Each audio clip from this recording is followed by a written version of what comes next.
Estoy empezando a grabar la clase, pero no tengo ningún problema.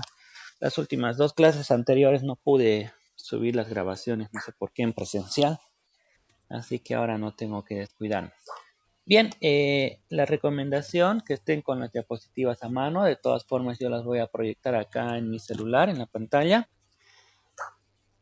La clase yo la estoy grabando, ni bien terminemos la primera sesión lo voy a subir a YouTube para que ustedes puedan también, si quieren, revisarla. Espero que no tener ningún problema en la grabación. De todas formas, no se confíen y tomen buenos apuntes. Y si pueden grabar la clase y tienen los medios, pues háganlo. Lo que les sea más fácil para ustedes. Bien, esto del principio de las nulidades procesales, consulto. ¿Ya hemos desarrollado esta diapositiva o todavía?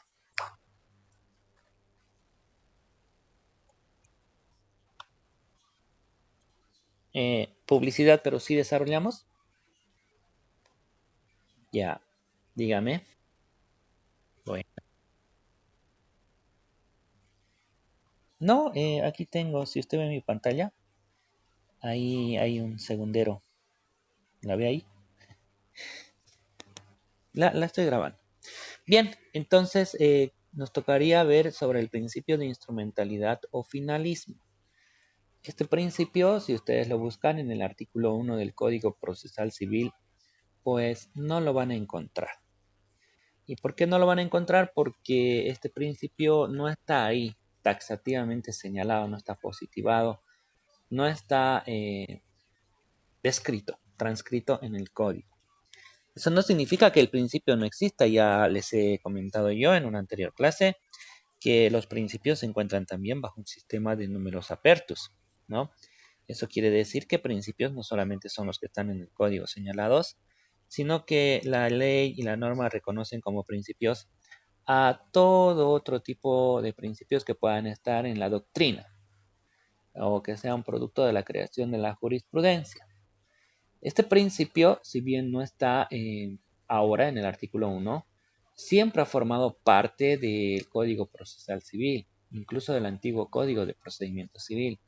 La doctrina lo tenía desarrollado también, si ustedes revisan libros de Gonzalo Castellanos Trigo del año 2006 o la segunda edición 2012, estoy hablando del libro Manual de Derecho Procesal Civil, van a encontrar que él sí desarrollaba en su libro este principio, que en realidad se llama el principio de instrumentalidad o finalismo. ¿En qué consiste este principio?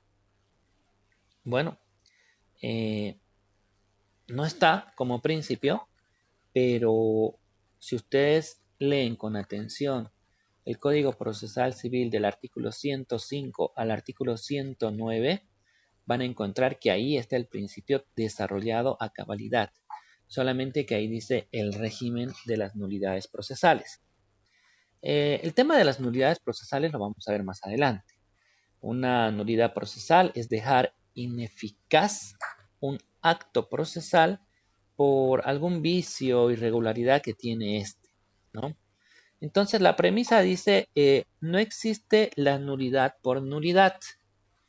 ¿Qué significa eso de que no existe la nulidad por nulidad misma?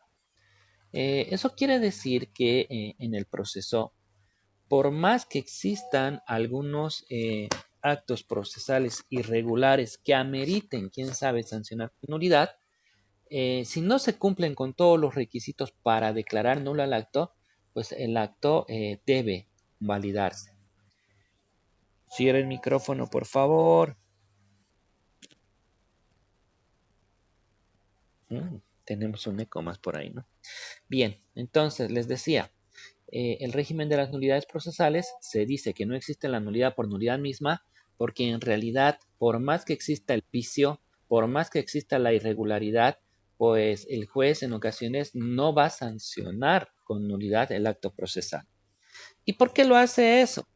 Bueno, pues eso se hace a raíz de que aunque el acto procesal sea irregular, si éste ha cumplido la finalidad por cual tenía por destino, pues debe convalidarse. Bien, no se asusten, vamos a seguir explicando. Vamos a dar para el efecto un pequeño ejemplo. Por ejemplo,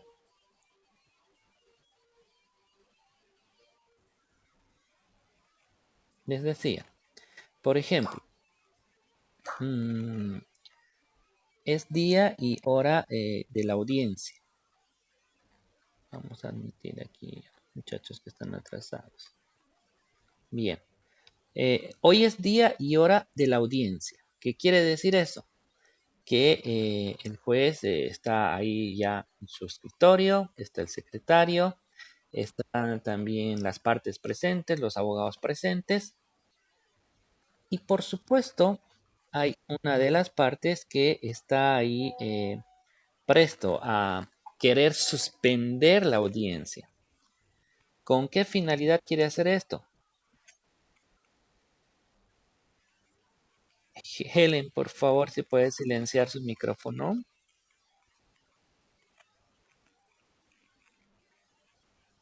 Ya. Voy a ver si yo los puedo silenciar a todos aquí. Silenciar a todos. Ok. Ahora sí. Bien. Así está mejor, está más tranquilo. Ok. Si por algún momento no se escucha o hay algún problema en la comunicación, por favor me van a escribir en el grupo de WhatsApp. ¿Ya? Por lo demás, si hay participantes que restan ingresar, pues también me avisan, me escriben por el grupo de WhatsApp. Ahorita teníamos como 4 estudiantes esperando ahí para entrar a la reunión. Ok, bien. Seguimos. Estamos hablando del principio del régimen de las nulidades procesales, el principio de instrumentalidad o el principio finalista, ¿no? Decíamos, vamos a dar un ejemplo. En el ejemplo es día y hora de la audiencia y una de las partes, pues precisamente quiere suspender la audiencia de forma maliciosa. ¿Qué va a hacer? Ha encontrado lamentablemente para la parte contraria un error en la papeleta de citaciones y notificaciones. Es decir, el abogado va a tomar la palabra y va a decir lo siguiente. La palabra, señor juez, comunicar a su autoridad que para la presente audiencia, tal cual consta en la papeleta de citaciones y notificaciones de Fojas 27, se ha notificado para la celebración de la presente audiencia al señor Marco Antonio Gutiérrez Reyes, siendo que en realidad eh, el nombre de mi cliente es Marco Antonio Reyes Gutiérrez. Bien, ¿qué quiere decir eso, señor juez? Que hay un error en la identidad. Además que el artículo 5 del Código Procesal Civil establece que los actos procesales son de orden público y por lo tanto de cumplimiento obligatorio.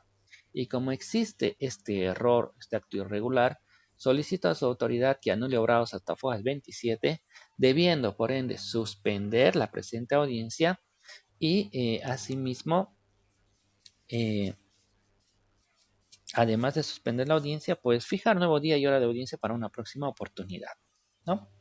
Bien. Eh, ¿Cómo tendría que absolver la parte contraria? Porque el juez lo único que va a decir con el incidente planteado, traslado a la parte contraria para que se pronuncie, ¿no? Entonces, cuando se ceda la palabra a la parte contraria, el abogado tendrá que hacer una argumentación para evitar la suspensión de la audiencia.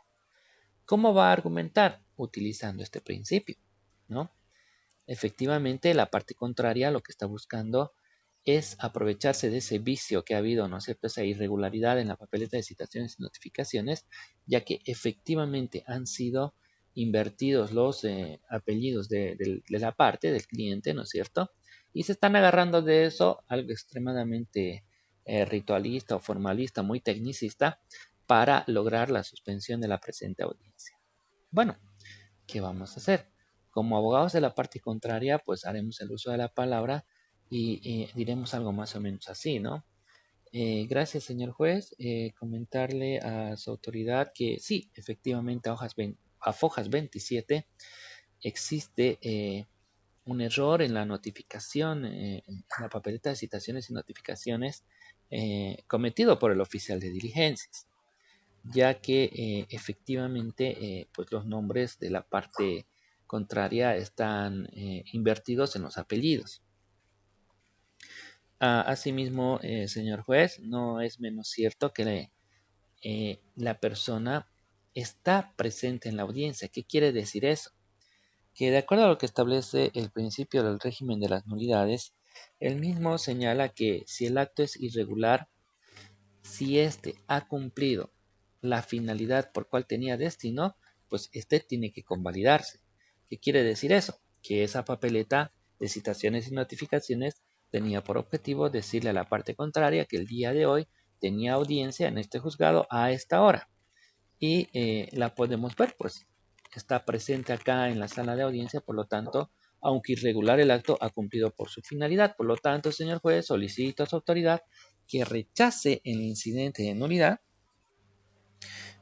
sancionando también el tema de costas y costos y la temeridad con la cual se desarrolla o se está comportando la parte contraria, ¿no? Entonces, ¿esto gracias a qué? Al principio de instrumentalidad o al régimen de las nulidades procesales. Es importante conocer, ¿no es cierto?, este tema como principios, y también es muy importante manejar lo que establece el código, porque esto también está en la norma. A eso hace referencia el régimen de las nulidades procesales. Bien, claro que sí.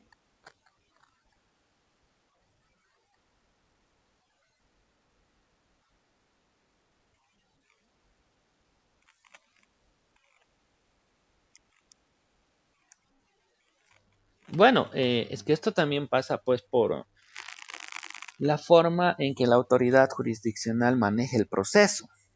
¿Qué hacer en esos casos?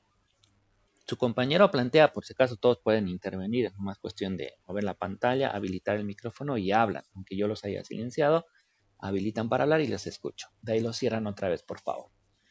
Si nos encontramos ante el escenario de que hay la papeleta de citaciones y notificaciones que consta, ¿no es cierto?, en el expediente, pero resulta, su compañero dice, ¿qué tal si el mismo no ha sido llenado por el oficial de diligencias del juzgado?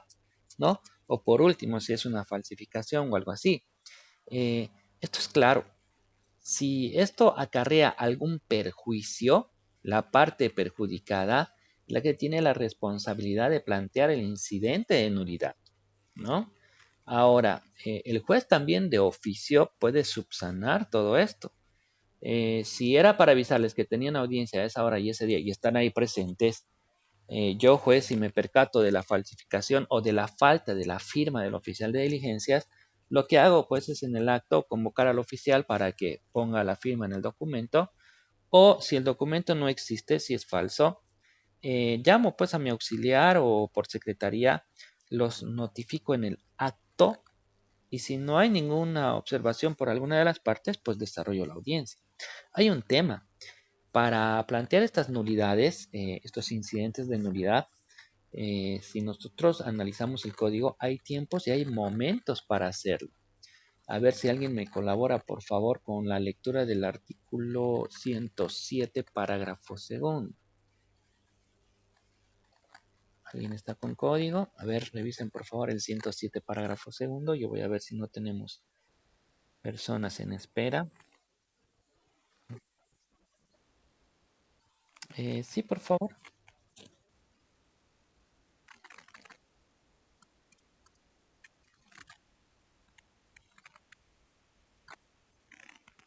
Ya, siga. Ya no hay nada más.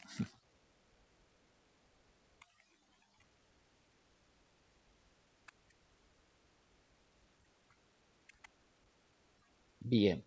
¿Qué quiere decir eso? Eso quiere decir, por ejemplo, que si nos encontramos ante el ejemplo que pone su compañero, si ninguna de las partes realiza alguna observación, pues prácticamente ya sería tarde para plantear el incidente de nulidad. Lo que pasa es que, como les dije, hay tiempos y hay momentos para plantear dicho incidente. Cuando ocurre un vicio de nulidad en el proceso, como el que señala su compañero, la parte afectada, si son ambas, cualquiera de ellas, lo tiene que reclamar en el primer acto jurídico subsecuente, el que sigue. Si ninguna de las partes lo reclama, en aplicación del artículo 107, parágrafo segundo y parágrafo tercero, pues es tarde para después, ¿no? ¿Cómo funcionaría esto? Si efectivamente el documento ha sido falsificado y bueno, las partes no deberían haberse enterado pues de la celebración de la audiencia, yo como abogado con mi cliente le digo, no vamos a ir a la audiencia porque ni siquiera sabía que había audiencia, ¿no? Porque si yo voy a la audiencia, ¿qué estoy haciendo? Estoy convalidando el acto, porque además, ¿cómo voy a ir a decir, sí, me he enterado que había audiencia hoy día, pero quiero que la suspenda porque el documento tiene un error? No, así no funciona, ¿no? El juez lo que va a ver es la finalidad, va a ver que ese acto era para decirte que tenías audiencia ese día y esa hora, y si tú estás presente ese día y esa hora, ¿qué vas a decir? Nada, el acto se convalida. Si ninguna de las partes lo protesta en su momento, presenta el incidente de nulidad como primer acto subsecuente al vicio, también se convalida, ¿no? Bien, seguimos. Otro. Tenemos el principio de saneamiento procesal. Este principio de saneamiento procesal puede ser utilizado por el juez en cualquier etapa del proceso. ¿En qué consiste esto? El juez tiene amplias facultades. Esto es de carácter potestativo y facultativo. ¿Qué quiere decir eso? Eso quiere decir que es si el juez quiere, no está él obligado, ¿no? Por eso es facultativo y potestativo. El juez, cuando se comete algún error, él en cualquier momento de oficio quiere decir que nadie se lo pida, o a instancia de parte, el juez puede subsanar algún defecto que se esté dando en la tramitación del proceso. ¿Cómo funciona esto? A ver, digamos que el juez saca una resolución fijando día y hora de audiencia y resulta que la audiencia es para un día, sin darse cuenta el juez, lo fijó para un día feriado o para un sábado, que en materia civil difícilmente se da la habilitación de un día extraordinario para una audiencia. En materia penal es distinto, ¿no es cierto? Bien, entonces, ¿qué postura podemos tener al respecto? Tú puedes ir al juzgado, vas, hablas con el secretario o el auxiliar, le dices, mire, hay aquí un problemita, el juez ha fijado día y hora de audiencia para un día feriado. Entonces yo quería, por favor, si usted puede hablar con él para que me arregle la resolución. Gonzalo Castellanos Trigo, en todo ese desarrollo teórico doctrinal que realiza en sus distintos libros, dice, por ejemplo, que una resolución judicial para que esté completamente perfeccionada o formada necesita de la notificación a cada una de las partes, y que si esa resolución no está notificada, el juez puede sacarla, modificarla sin ningún problema. Ahora, los jueces siempre se andan cuidando la espalda. Porque si tú le dices, por favor, quiero que lo cambie la resolución, saque otra resolución porque está ese error, muy difícilmente lo va a hacer, porque ¿qué tal si una de las partes ya le sacó una fotocopia y va a sacar la misma resolución con la misma fecha y con fecha distinta el tema del día y hora de audiencia? Entonces el problema va a ser para el juez. ¿Qué tiene que hacer el juez? En aplicación de este principio de saneamiento procesal, lo que tendría que hacer el juez simple y llanamente es pues sacar una resolución adicional. Maten a ese perro, por favor. Es decir, ¿en qué consiste la resolución adicional? Va a sacar una resolución posterior donde él va a decir, se modifica la resolución de fecha tanto en aplicación del principio de saneamiento procesal a raíz de haberse cometido un error, quedando la siguiente resolución como válida. Se fija nuevo día y hora de audiencia para tal fecha, ¿no? Entonces, eso sí se puede hacer. A veces el juez admite una demanda y al admitir la demanda le cambia el nombre a una de las partes. Entonces, cuando alguna de las partes se percata, lo que se hace es pues solicitar al juez mediante este principio de saneamiento procesal, pues proceda a corregir dicho error. Como les digo, a veces el juez lo hace de oficio y otras veces lo hace a solicitud de parte. ¿Y por qué tiene estas facultades el juez? Porque tiene la obligación de llevar adelante el proceso sin vicios de nulidad. Seguimos. Cualquier pregunta que quieran hacer, pueden interrumpir, no hay ningún problema. El principio de preclusión. En algún momento, cuando nosotros dimos la definición de lo que es proceso, hemos hablado ya un poco de este principio. Si recuerdan ustedes la definición de proceso, decíamos, ¿no? Es aquel conjunto de actos jurídicos que son concadenados unos a otros, de ejecución cronológica, sistematizada y ordenada, con la finalidad de buscar una satisfacción poniendo fin a la controversia. Cada acto jurídico tiene un inicio, una prosecución y una conclusión, lo cual te permite pasar al siguiente acto jurídico que tiene un inicio, una prosecución y una conclusión, y así sucesivamente, y que no se te permite retrotraerte a un acto jurídico anterior en aplicación del principio rector, ¿no es cierto?, uno de los principios rectores en el derecho procesal civil, que sería el principio de preclusión. Ahora, ¿qué es la preclusión? Una de las curiosidades muy interesantes que hay es que, por ejemplo, no lo van a encontrar tampoco en el artículo 1. Y es curioso, ¿no? Porque este principio es innegable, su existencia está a lo largo y ancho de todo el procedimiento. Y es curioso que se hayan olvidado colocarlo, señalarlo en el artículo 1. Si ustedes revisan el artículo 220 del Código de las Familias y el Proceso Familiar, ahí está en la lista de los principios de la parte adjetiva de ese cuerpo normativo, van a encontrar que, por ejemplo, ahí sí hay el principio de preclusión. Pero, curiosamente, en nuestro Código Procesal Civil no está escrito, no está señalado, no está positivado, pero no se olviden, ya hemos dicho, principios numerus apertus, no solamente los que están en el código, sino aquellos que no están también en el código. ¿En qué consiste el principio de preclusión? Es importante que ustedes, como futuros hombres de derecho, las futuras mentes brillantes del mañana, pues tienen que manejar algunos conceptos con precisión y no tienen que confundirlos. Porque no es lo mismo hablar de preclusión, de prescripción o caducidad, ¿no? Estos conceptos son, tienen cierta similitud, pero en el fondo tienen grandes diferencias técnicas y jurídicas, ¿no? A ver, por ejemplo, si nosotros hablamos de la prescripción es la extinción de un derecho, ¿no? La prescripción se da producto del transcurso del tiempo. Esto es resultado de un abandono, de una dejadez total, por falta de ejercicio de ese derecho. Cuando ustedes ven los plazos de prescripción, van a encontrar que son plazos más amplios, más largos, ¿no? Que están ahí establecidos en la norma. Por ejemplo, la mayoría de los derechos patrimoniales prescriben en 5 años. Por ejemplo, el tiempo para aceptar una herencia es de 10 años, ¿no? Entonces, la prescripción admite cuestiones como la interrupción y como la suspensión.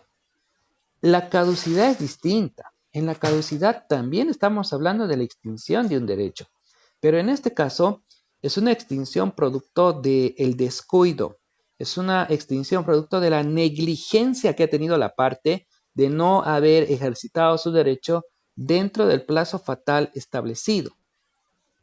Ejemplo, por ejemplo, si yo presento una demanda y la demanda es sancionada con la extinción por inactividad, pueden revisar si quieren el artículo 247, parágrafo primero.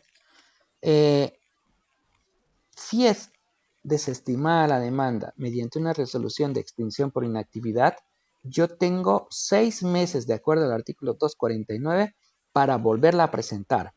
Y si yo no la presento dentro de esos 6 meses, pues opera la caducidad, ¿no? Por eso la caducidad es un término fatal, es un término perentorio, es un término pequeño, corto, breve, es un término no por el abandono y la dejadez, es una negligencia que ha tenido la parte de no haber ejercitado dentro del plazo que le daba la norma. Y por ejemplo, la caducidad no admite institutos como la interrupción y como la suspensión, ¿no? Y la caducidad también, por ejemplo, se la puede establecer de forma convencional. He ahí algunas distinciones. Bueno, ya hemos hablado de lo que es la prescripción, ya hemos hablado de lo que es la caducidad, pero no hemos entrado a hablar de lo que es la preclusión. Cuando nosotros hablamos de la preclusión, esto es distinto, porque cuando nosotros hablamos de preclusión, en realidad no se trata pues de la extinción de un derecho, ¿no? Aunque ahí dice pérdida o extinción, en realidad es la pérdida de una facultad procesal, o sea, de un acto procesal que tú tenías que hacer dentro del proceso. Esto, aquellas cuestiones que se extinguen con la preclusión, no significa la pérdida o la extinción de tu derecho. Tu derecho está ahí, está vivo, está latente, solamente que ya no lo puedes utilizar. Ejemplo, para contestar una demanda dentro de un proceso ordinario, una vez citado, se tiene el plazo de 30 días.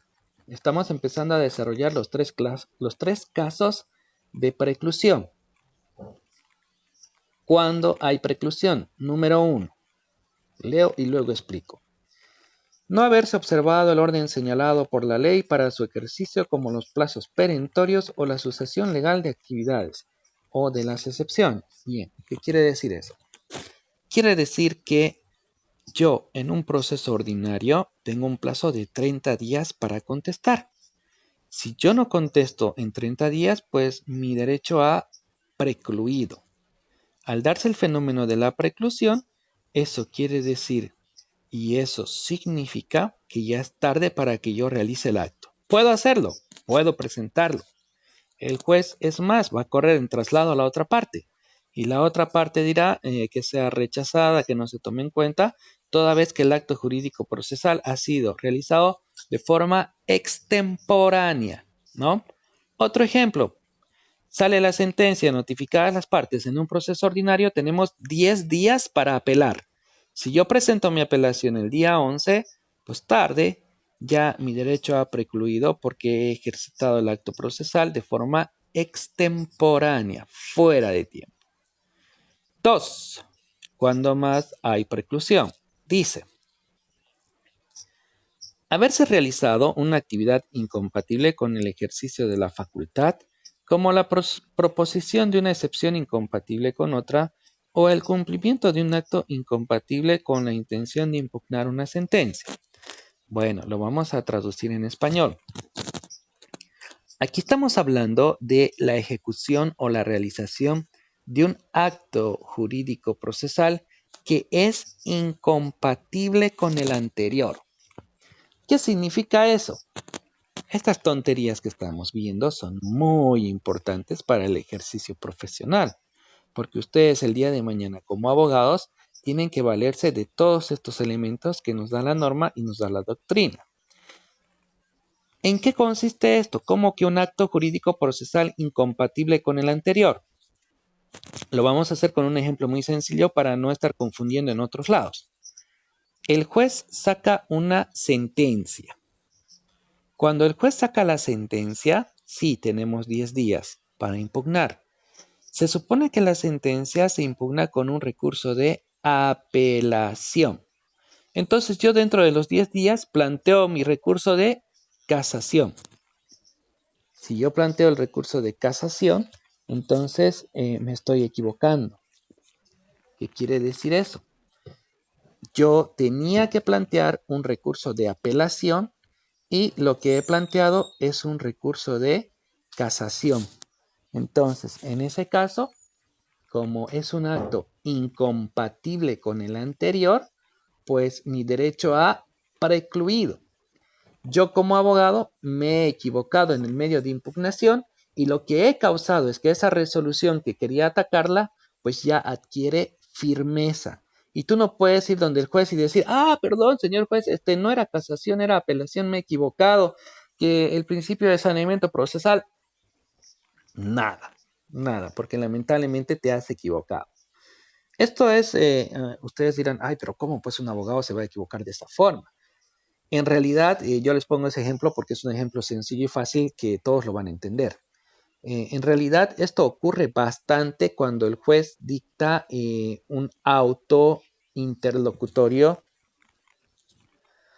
o un auto definitivo.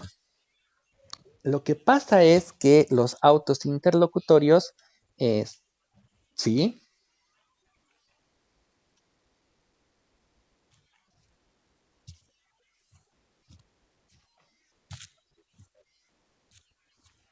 no queda nulo, sino que el medio de impugnación va a ser rechazado y la resolución que tú estabas impugnando pues va a quedar consolidada, ¿no? No hay muchos ejemplos para este segundo caso de preclusión. Como les digo, eh, es el ejercitar un acto procesal que es incompatible con el anterior. O sea, no era lo que tenías que hacer. Tenías que hacer otra cosa y te has equivocado. Y como te has equivocado, pues ya has perdido la oportunidad. Es como el tren de la vida que solamente pasa una sola vez por ese lugar, ¿no? Mucho cuidado con ello. Les decía, por eso, el juez saca un auto interlocutorio, el auto interlocutorio no se puede atacar con apelación directa, tiene que ser con un recurso de reposición bajo alternativa de apelación. Y generalmente los abogados plantean la apelación y como se equivocan, el juez les dice, habida cuenta que mi autoridad ha dictado un auto interlocutorio y el mismo no puede ser impugnado con apelación directa, pues se deja sin efecto o no al lugar la apelación planteada, quedando la resolución firme, ¿no? Esa es la figura.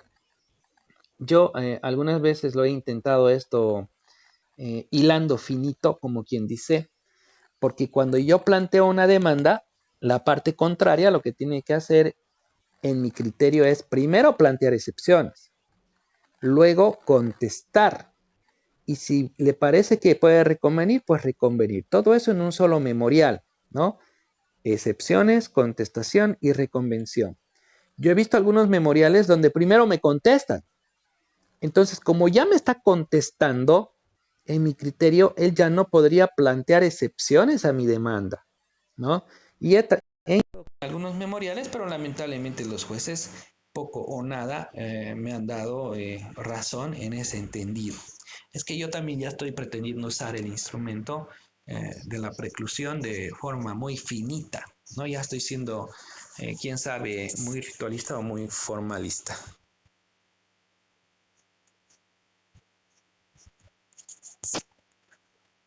Bien, creo que